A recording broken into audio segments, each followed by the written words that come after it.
Hello friends, welcome to my channel. இப்போ வீடியோவில் என்ன காமிக்கிறேன்னா நுரையீரல் கிரேவி செய்ய போகிறேன். வேக வச்சு எடுத்து வச்சுருக்கேன். கொஞ்சம் சும்மா ஒரு 20 நிமிஷம் வேக வச்சு எடுத்து வச்சுருக்கேன். அதில் வீடியோ எடுக்க மறந்துட்டேன். இப்போ இதில் பட்டை, கிராம்பு, சோம்பு இல்லை ஏலக்காய் போட்டு தாளிச்சிட்டு வெங்காயம் 2 பச்சை மிளகாய் கீரி போட்டிருக்கேன். போட்டுட்டு இது இஞ்சி, பூண்டு, சோம்பு இதில் தட்டி வச்சுருக்கேன். அரைக்கலை, நல்லா தட்டி வச்சுருக்கேன். அதையும் போட்டு பரட்டிக்குவோம்.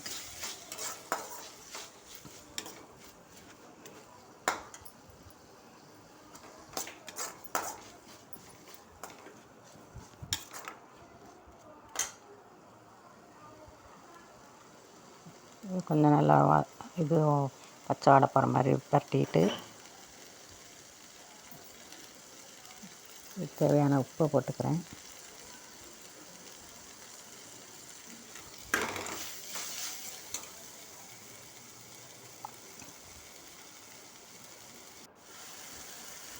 இப்போ வதங்கிடுச்சு. தக்காளி எடுத்து போட்டுக்கிறேன்.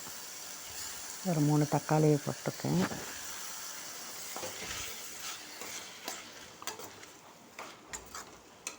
போட்டு உருளைக்கிழங்கையும் போட்டுறேன். போட்டுட்டு ஏன்னா இது ரொம்ப இன்னும் வேகும், நுரையீரல் அவ்வளோ வேக வச்சது பத்தாது. குக்கரில் போட்டால் 2-3 விசில் நிப்பாட்டிடலாம். குக்கரில் இது பண்ணுறதில்ல. இப்போ அந்த வேக வச்ச நுரையீரலையும் இதில் போட்டுறேன்.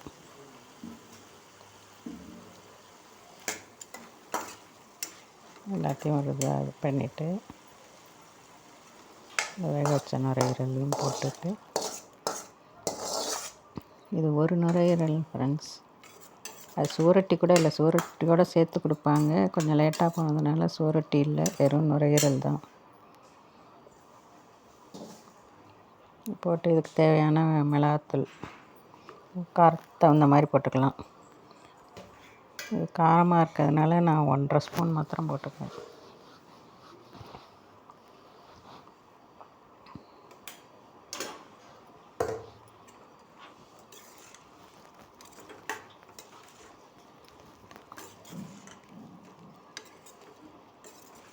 இது நல்லா பரட்டி வச்சு மூடி வச்சுறேன்.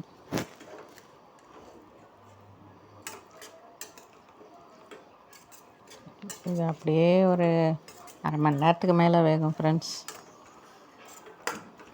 இது மூடி வச்சிடறேன். தண்ணியை ஊற்றி இது பண்ணிவிடுவோம்.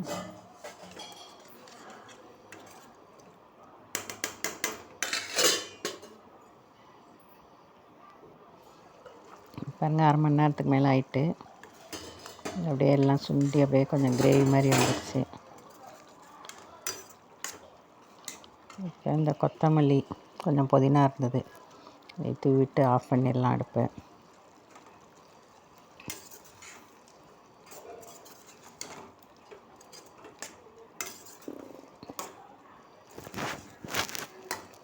இந்த மாதிரி நீங்களும் ட்ரை பண்ணி பாருங்கள் ஃப்ரெண்ட்ஸ். புதுசாக என் சேனலை பார்க்குறவங்க சப்ஸ்கிரைப் பண்ணுங்கள். ஆஃப் பண்ணிடுறேன் ஃப்ரெண்ட்ஸ். இதோட ஆஃப் பண்ணி அப்படியே வச்சிட வேண்டியதுதான். 1/2 மணி நேரமாக வந்திருக்குது.